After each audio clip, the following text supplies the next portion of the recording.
Thank you. Thank you. You may be seated. Thank you. This is the first prophecy conference. I've been invited to many prophecy conferences, but this is the first one that I was allowed to talk about prophecy. Every prophecy conference they say, please, none of that discussion about Islam and the Bible, just your testimony. Because in the West, we're still hung up in our old, outmoded interpretations, looking at the Bible as it's a Western manual. It's a Western manuscript. So in the West, they kind of look at the allegory as literal and the literal as allegory. So the 7 mountains are in Vatican, yet there are other 7 mountains in the world. You got 7 mountains in Mecca, you got 7 mountains in Istanbul, you got 7 mountains in San Francisco. I mean, why can't it be San Francisco? Why are we picking on the Catholics? Now, we're going to have a long, long study. I am not an exciting teacher.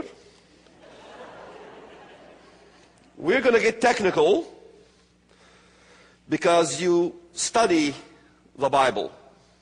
Just as you study algebra, you don't preach algebra.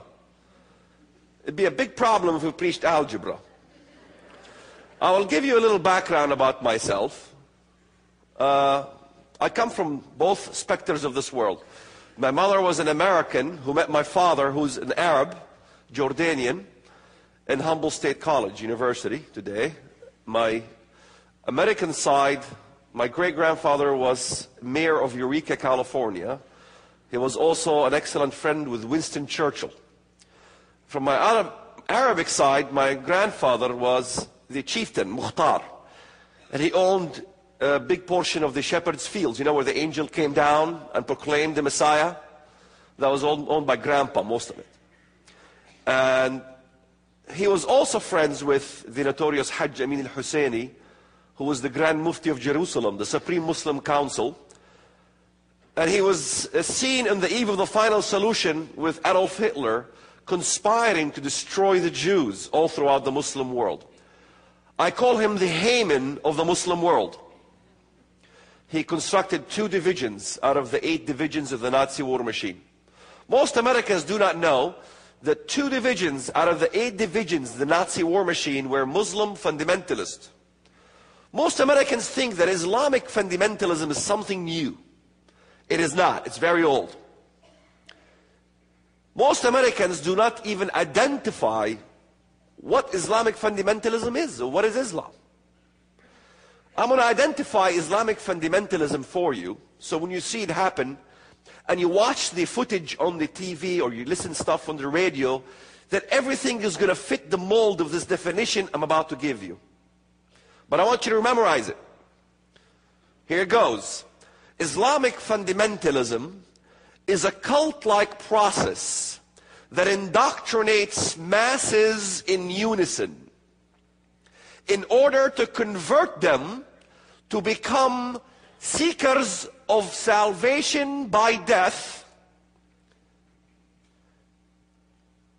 in order to establish an Islamic theocracy where Sharia law takes over the entire laws of the society, in which Islam and Muslims are dominant and non-Muslims are subservient.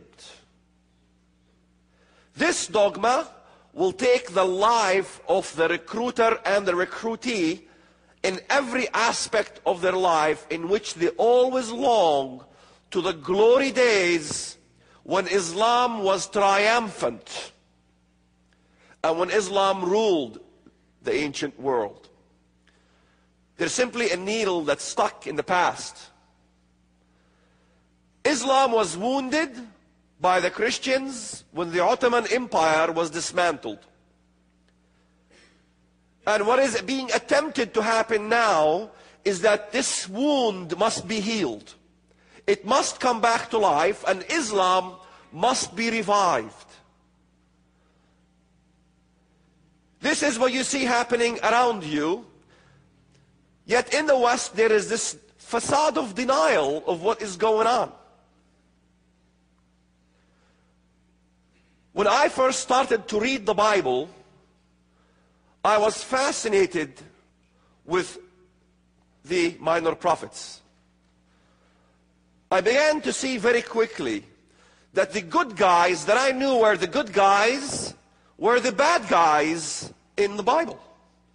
And the bad guys in the Bible were my good guys. Something was very fishy.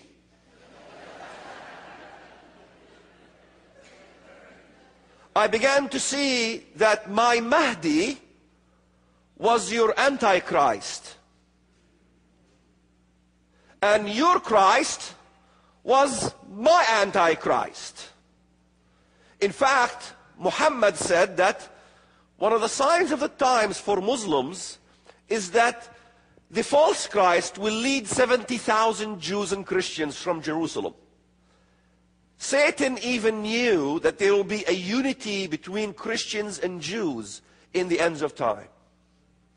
And one of the signs that we know the Mahdi is coming is that the Mahdi will bring a 7-year peace upon the earth. Yet when I read the book of Daniel, I was crushed to find out that my Mahdi was your Antichrist. Something indeed was very fishy. I began to understand that Satan was extremely clever. That if you want to understand prophecy, you must pick on the brains of Satan because he knows it. He knew it all along for thousands of years. So he set up Islamic eschatology to match your eschatology, except he flipped who the good guy is to become the bad guy, the good guy. We have just completed the 2007 International Prophecy Conference with nearly a dozen world-renowned speakers, but you don't have to miss a minute. I've been invited to many prophecy conferences, but this is the first one that I was allowed to talk about prophecy. Could the apparitions that perform numerous signs and wonders that the Catholic Christians revere and worship also be the same things that Muslims will also worship? Our spiritual link is so connected to Israel that whatever God promised Israel as a blessing can come upon us as Gentiles. By 2015, Muslims will make up a majority of the Russian army. Get the entire conference today. All messages on audio tape or CD for only $119 plus $10 shipping, or on DVD for only $199 plus $10 shipping. When you order all the sessions, we will send you absolutely free the historic Convocation, where 8 speakers were together on one panel for 3 exciting hours. Call now toll-free 1-888-463-7639 and have your credit card ready. All my life as a teenager, I grew up in the Middle East, in the Palestinian areas, of course. My desire was to die as a martyr. Because the only way one can assure one's own salvation in Islam is to die as a martyr. Most Muslims will tell you that they reject Christianity because no one can die for somebody else's sin. That the idea of a Messiah dying on the cross to redeem mankind's sin is absolutely rejected in Islam. There is no atonement for sin by anybody in Islam.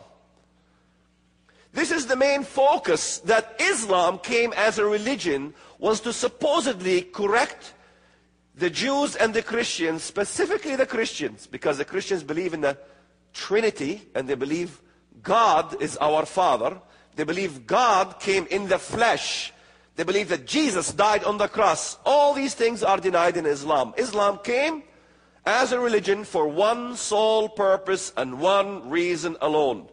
That is, to deny Abba, our Father, to deny the Son, to deny the Holy Spirit being God, to deny the Trinity, and to deny the crucifixion of Jesus.